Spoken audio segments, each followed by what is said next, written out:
Hello friends, आप सभी का स्वागत है मेरे बीएड अड्डा चैनल पे।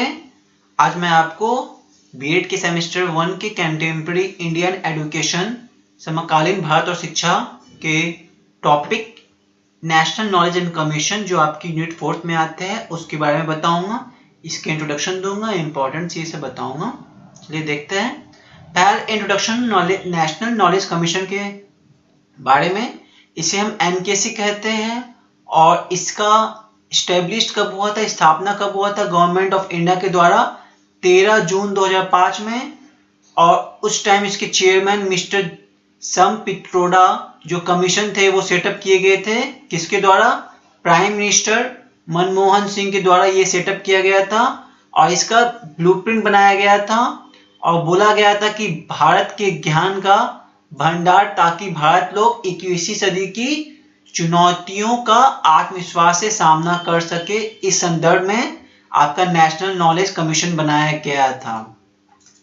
इसके बेहद 5 की एरियाज है। इससे रिलेटेड है आपके एसेस से, concept, creation, application and service. तो ये सब आपके एक्शन जो थे इसको चिन्हित किया गया था, इसके क्षेत्रों को कार्रवाई के लिए चिन्हित किया गया था। देन था कमीशन जो है ये काफी मैंडेटेड था। अगर आप कोई भी पॉलिसी को कंसीडर करते हैं उसमें चेंजेस को लेकर, ये इंडिया के कॉम्पिटिटिव एडवांटेज था आपका नेशनल नॉलेज कमीशन पे और कोई भी सर्विस सेक्टर के ऊपर। तो गवर्नमेंट को ऐसा महसूस हुआ कि इसकी बहुत जरूरत है रिफॉर्म करने के लिए एजुकेशन पॉइंट ऑफ व्यू से, research institution and intellectual property legislation के हिसाब से इसको रिफॉर्म करना काफी महत्वपूर्ण है, क्योंकि सरकार ने शिक्षा अनुसंधान संस्थापना और बौद्धिक संपदा कानून में कुछ सुधार करना था और इसे ऐसा महसूस हो रहा था कि इसकी आवश्यकता है। इसके हिसाब से आपके नेशनल नॉलेज कमीशन बनाई गई थी। वो आपका इंट्रोडक्शन हो गया। अब इसमें आपके पूछे जाते हैं रिकमेंडेशन। तो रिकमेंडेशन है सबके हिसाब से अलग अलग, के हिसाब से अलग अलग है। अब किस चीज पे वो डिपेंड करता है उसके बारे में देखेंगे।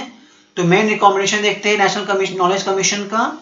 तो अब ये रिगार्डिंग किसके है? एजुकेशनल ऑर्गेनाइजेशन, ये शैक्षिक संगठन के संबंध में सिफारिश है। तो पहला आपका सिफारिश क्या था? जो कमीशन है स्कूल एजुकेशन में इसको 2 कैटेगरी में बांटा गया था। पहला है एलिमेंट्री एजुकेशन और दूसरा है सेकेंडरी एजुकेशन। देन दूसरा पॉइंट जो हायर एजुकेशन था उसमें नेशनल नॉलेज कमीशन ने एक्सेप्ट किया था कंसेप्ट। कौन सा concept? Pre determined graduate, post graduate and research. तो जो आपका ज्ञान आयोग ने पूर्व निर्धारित स्नातक, स्नातकोत्तर और अनुसंधान को अवधारणा को स्वीकार किया गया था। देन एक था vocational education should be fully under, जो आपका व्यावसायिक शिक्षा होती है ना वो फुली HRD मिनिस्ट्री के अंदर आती है, ह्यूमन रिसोर्स एंड डेवलपमेंट के अंदर आनी चाहिए। और जो टीचिंग है इसका स्किल्स को लेकर ये आपके करिकुलम में होनी चाहिए, आपके primary and secondary education system के करिकुलम के अंदर आनी चाहिए। और जो ये कमीशन है ये सिर्फ रिकमेंड नहीं किया कोई भी परिवर्तन के लिए, इसके कंसेप्ट ऑफ टेक्नोलॉजी एजुकेशन को भी एक्सेप्ट किया है। अगला है अकॉर्डिंग टू एजुकेशन आयोग के हिसाब से जो विशेषज्ञ थे नेशनल नॉलेज कमीशन के आपके जो नेटवर्क थे उसको सरकारी अधिकारी के साथ विभिन्न शिक्षण और अनुसंधान संस्थान के बीच परामर्श के लिए राष्ट्रीय संज्ञान नेटवर्क स्थापित करने के लिए क्या किया था? गवर्नमेंट ऑफिसर इसको स्पेशलिस्ट बनाया गया था।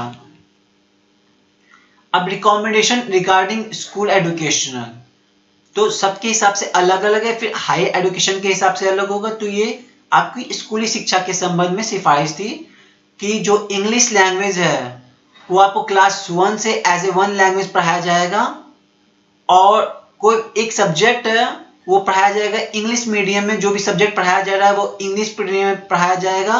कौन से कक्षा से ये शुरू होगा? क्लास 3 से, कक्षा 3 से ये स्टार्ट होगा। आपके जो भी चीज स्कूल्स में हो रही है उसकी ऑडिट्स हो जाएगी, इसको प्रोत्साहित करेंगे आपके।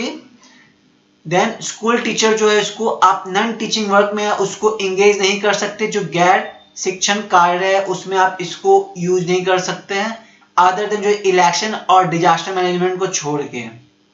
जैसे कि आपको क्या करते हैं जाके पोलियो ड्रॉप्स खिलाना या फिर पेड़ का काउंटिंग करना, ये सब क्या है आपके नॉन टीचिंग वर्क्स में आ जाते हैं।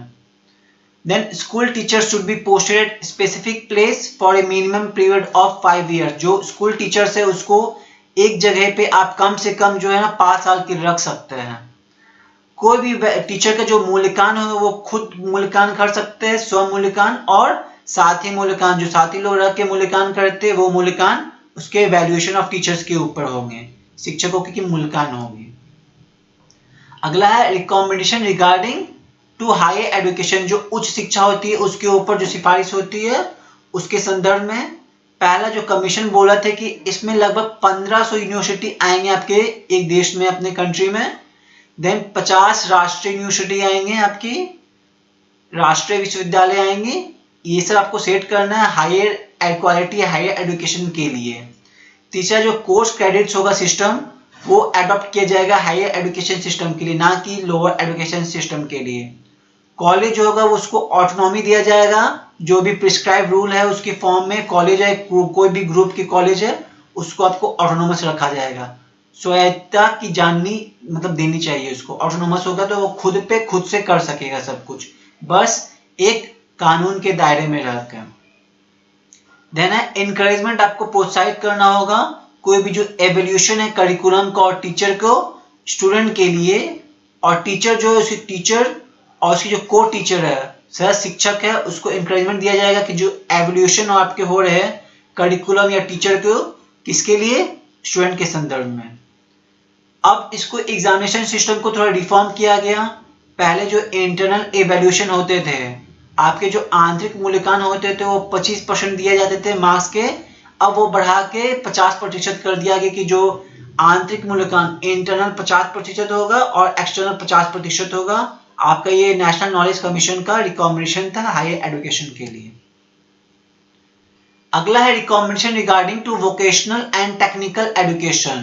तो जो वोकेशनल व्यावसायिक और तकनीकी शिक्षा जो दी जाती है, ऐसे नहीं बोलते कि आपको वोकेशनल ट्रेनिंग चाहिए इस चीज का उस चीज का, इस ट्रेनिंग से आपको क्या मिलेगा, आपको एक जॉब भी मिल सकता है, छोटा मोटा जॉब, तो इसलिए ये चीज इंपॉर्टेंट था।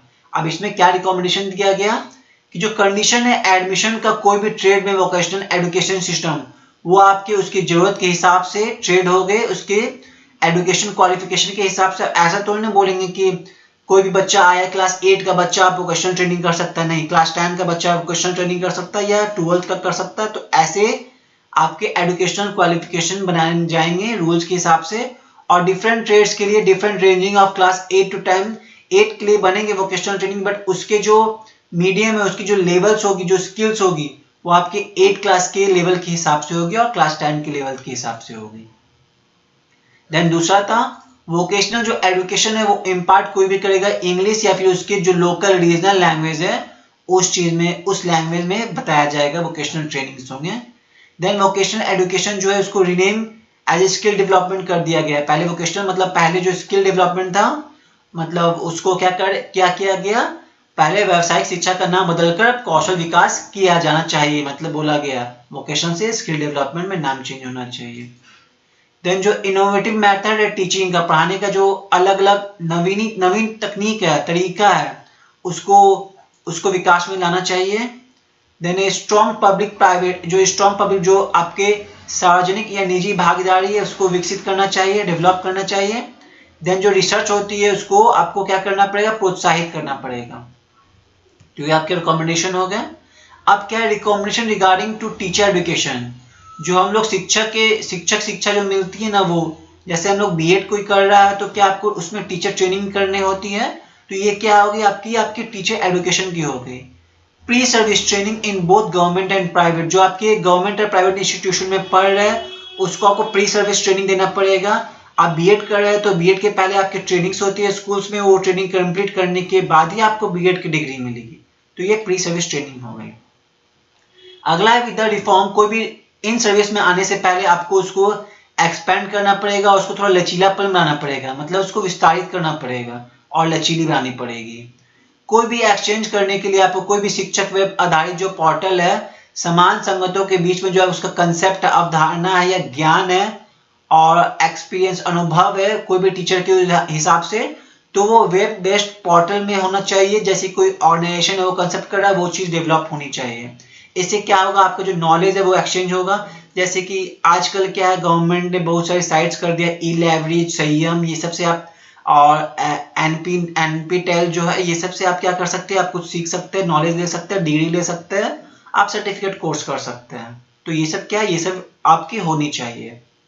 देन है द करिकुला, कोई भी करिकुला है वो प्री सर्विस में होना चाहिए, और इन सर्विस जब आप कर रहे हैं उस चीज में आपके करिकुलम के बीच में आपको ट्रेनिंग करती रहनी चाहिए।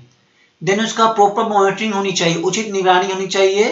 कोई भी अगर प्राइवेट टीचर ट्रेनिंग में हो रहा है उसमें, क्योंकि क्या होते हैं, प्राइवेट टीचर अपने हिसाब से, मनमानी के हिसाब से फीस लेते हैं, उसको ट्रेनिंग अच्छे से नहीं करवाते हैं, उसको ना ही स्कूल में पढ़ाते अच्छे से, ना ही अच्छा ज्ञान देते हैं, बस वो डिग्री, नाम का डिग्री मिल जाती है और टीचर बस ऐसे ही बन जाते हैं।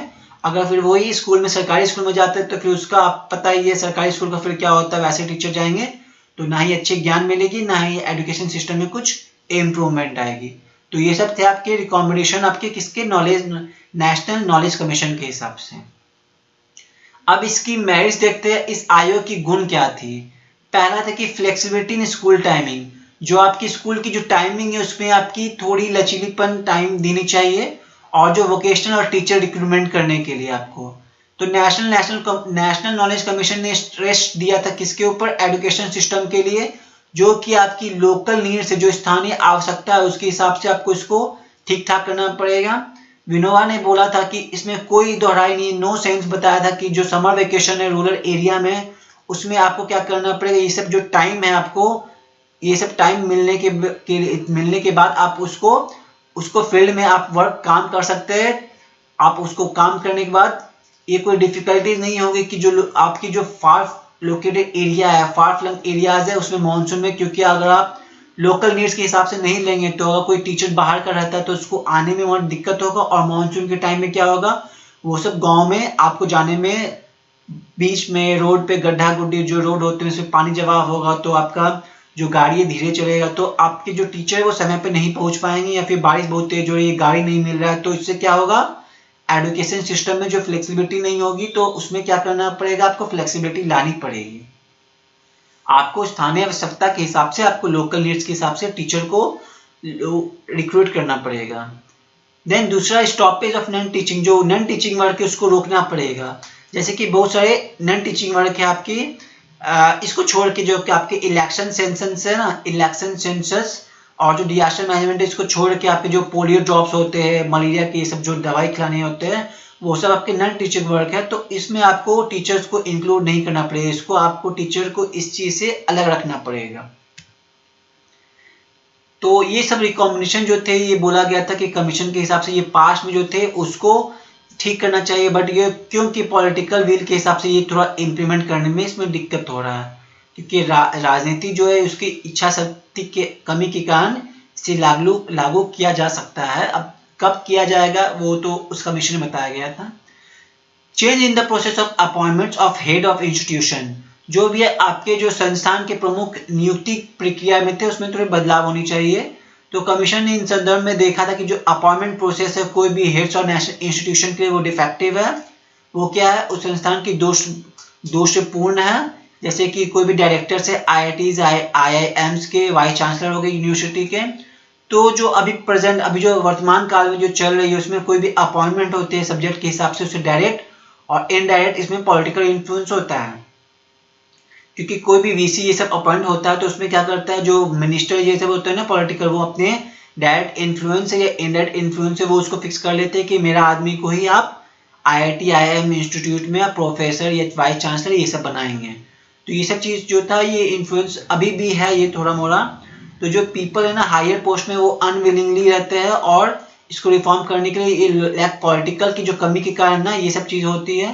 तो इसको आपको जो है ना ऑफिशियलिंग पीपल को इस पे काम देना चाहिए, जो भी पोस्ट है उसको लंबे समय तक मतलब उसको लंबे समय तक आपको उसको खाली नहीं रखना है, उसको भर के रखना है जल्द से जल्द। तो इसकी जो अपॉइंटमेंट है उसको आपको चेंज करनी होगी। तीसरा, एम ऑफ 500 यूनिवर्सिटी, तो जो एम था ना वो 1500 यूनिवर्सिटी खोलने का टारगेट था आपका, इसका लक्ष्य है जो इसको पूरा करना था। तो जो कमीशन था वो 1500 यूनिवर्सिटी बोला। जो commission support such university, commission जो इसको सपोर्ट नहीं करता which extensive geographical area of which a large number of affiliated college. तो ये बोला गया था कि जो एफिलिएटेड कॉलेज है ना उसको आपको ऑपरेशन में लाना चाहिए, यूनिवर्सिटी के अंदर में लाना चाहिए। तो जितने भी यूनिवर्सिटी ज़्यादा होगी तो उसके अंदर कॉलेज अपने आप ज़्यादा होंगे। बट ये जो चीज़ थी ये बहुत डिफिकल्टी, ये कठिनाई के साथ थी और ये कॉम्प्लेक्स बहुत जटिल थी और कठिन के साथ इसे करना नामुमकिन नहीं था, मुमकिन था बट इसमें टाइम लगता। Then right to education law, जो एजुकेशन लॉ के थे आपके, उसको रिकमेंड किया कि ये लेजिस्लेशन के हिसाब से होनी चाहिए, कानून बनाने की सिफारिश होनी चाहिए, इसे इम्प्लीमेंट होना चाहिए। और 8 कॉन्स्टिट्यूशन अमेंडमेंट में था बताया गया कि राइट टू एजुकेशन जो है ना वो हमारा फंडामेंटल राइट्स है। तो ये बोला गया था शिक्षा के अधिकार को हम लोग मौलिक अधिकार बना दिया है। तो इसमें क्या था, लैक ऑफ पॉलिटिकल रूल, इसमें भी फिर भी राजनीतिक इच्छा शक्ति के अभाव में से लागू नहीं किया गया भी, मतलब उस टाइम पे भी पॉलिटिकल पावर बहुत स्ट्रांग था। तो अभी भी कुछ कुछ राज्यों ने इस दिशा में कदम उठाया है, कुछ कुछ मतलब ये भी अभी भी इसमें आपके फंडामेंटल राइट्स है एजुकेशन सिस्टम में। तो मैंने मेरिट्स बता दिया, डीमेरिट्स देखते हैं। आयोग के जो दोष है उसमें क्या क्या। पहला, making English education compulsory for class 1। तो अब कक्षा 1 के लिए आप अंग्रेजी शिक्षा को अनिवार्य कर रहे हैं तो उसमें कहीं ना कहीं कठिनाई होगी, क्योंकि हम लोग का जो नेशनल लैंग्वेज है वो हिंदी है। तो अगर इंग्लिश करते तो थोड़ा टाइम लगेगा, क्योंकि ये फॉरेन लैंग्वेज है और इंडिया में इसलिए किया जा रहा है क्योंकि इसमें आपको फॉरेन के साथ आपकी क्या होगी, आप वहाँ जाएंगे तो वहाँ दिक्कत ना हो, इसीलिए। तो जो कमीशन था वो एडवोकेट किया था कि जो टीचिंग क्लास 1 की कंपलसरी होनी चाहिए, क्योंकि मीडियम ऑफ इंस्ट्रक्शन जो है वो इंग्लिश में होनी चाहिए। क्लास 2 से आपकी जो भी मीडियम है वो सिर्फ हिंदी इंग्लिश में होंगे, बाकी Hindi as a language subject हो सकती है। तो कमीशन ने क्लेम किया गया था that skill of English gives, ये आपको बहुत ज़्यादा एक्सटेंसिव अपॉर्चुनिटीज मिलेगा एम्प्लॉयमेंट के लिए और फ्यूचर प्रोग्रेस के लिए। बट ये कोई अच्छा तर्क नहीं था कि आपको एम्प्लॉयमेंट मतलब मिलेगी तो इसी में मिलेगी, इंग्लिश सब्जेक्ट में ही लैंग्वेज में पढ़ेंगे तो हिंदी में पढ़ के भी तो वही चीज़ काम हो सकता है। Then establishment of 15 national university, बोला गया था 50 राष्ट्रीय विश्वविद्यालय की स्थापना करनी होनी चाहिए। तो ये चीज़ नंबर ऑफ सेंट्रल यूनिवर्सिटी जो अभी उस टाइम पे जो थी उसमें नंबर ऑफ सेंट्रल यूनिवर्सिटी कितने थे आपके 42 थे, बट बोला गया कि 52 नेशनल यूनिवर्सिटीज आपको करने के लिए। तो ये जितने भी सेंट्रल यूनिवर्सिटी तो एक्सपेक्ट किया गया था कि इसकी क्वालिटेटिव एजुकेशन होनी चाहिए नेशनल लेवल के हिसाब से। ऐसा नहीं कि आपके सेंट्रल यूनिवर्सिटीज है उसके हिसाब से टक्कर में नेशनल यूनिवर्सिटी नहीं हो, उसकी टक्कर के हिसाब से होनी चाहिए। तो अब इसका अगला डिमेरिट से आपका जो एस्टेब्लिशमेंट थे इंडिपेंडेंट रेगुलेटरी अथॉरिटी वो होनी चाहिए। इसको IRAHE बोलते हैं, independent regulatory authority for higher education. तो जो उच्च शिक्षा है ना उसमें आपको स्वतंत्र नियामक प्राधिकरण की स्थापना होनी चाहिए। इस चीज की किसके लिए था, हायर एजुकेशन के लिए था और इसे रिकमेंड किया गया था कॉन्स्टिट्यूशन के हिसाब से ऑटोनोमस कमेटी के लिए। किसके फील्ड में था ये आपका, टेक्नोलॉजी एजुकेशन, जो हम लोग टेक्नोलॉजी जैसे बीटेक के लिए वो टेक्नोलॉजी हो गया, BCA, तो ये सब आपका टेक्नोलॉजी एजुकेशन हो गया। और दूसरा टीचर एजुकेशन बोले तो बीटेक हो गया, BEd हो गया, DLEd हो गया।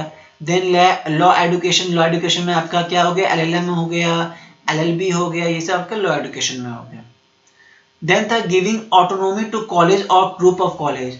अब आपको क्या करना था, उसको स्वायत्तता देनी चाहिए आपको, कॉलेज या कोई भी ग्रुप ऑफ समूह के कॉलेज के समूह उसको, तो कॉलेज को था इसको आपको ऑटोनोमी दे दिया, उसका जो स्टैंडर्ड था उसको आपको बढ़ाने के लिए बोला गया कि हायर एजुकेशन एटलीस्ट इससे आपका कॉलेज जो था, कॉलेज और यूनिवर्सिटी जो पार्ट है उसमें इसके एजुकेशन सिस्टम में जो स्टैंडर्ड है वो बढ़ जा सके।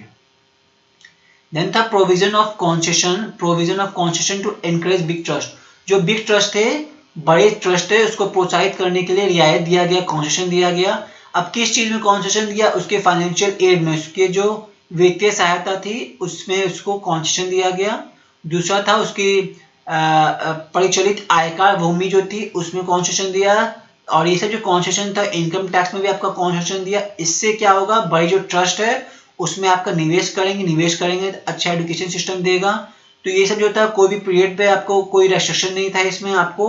और फिर कोई भी आप जो स्टूडेंट का फीस है वो अपने हिसाब से आप उसको डिटरमाइन कर सकते हैं। तो ये डिटरमाइन था, क्योंकि अपने हिसाब से करेंगे तो जाहिर है कि वो अपना फीस बहुत बढ़ा के रखेगा। तो इसके मामले में जो है सरकारी बच्चे, मतलब जो भी बच्चे गरीब बच्चे, वो अपने प्राइवेट स्कूल में नहीं पढ़ा सकते हैं। तो जो स्टैंडर्ड ऑफ एजुकेशन है वो ऑटोमेटिक गिर जाएगा। तो ये सब आपका था, ये सब आपका डिमेरिट्स थे। तो आज का टॉपिक नेशनल नॉलेज कमीशन समाप्त होता है। Please like, comment, subscribe and share with your friends. और अगर आपको कोई भी डाउट्स हो, कोई भी कमेंट्स हो, कोई भी क्वेरी हो, तो आप हमारे कमेंट सेक्शन में आप कमेंट करके पूछ सकते हैं। आपका जवाब जल्द से जल्द मिलेगा। Thank you.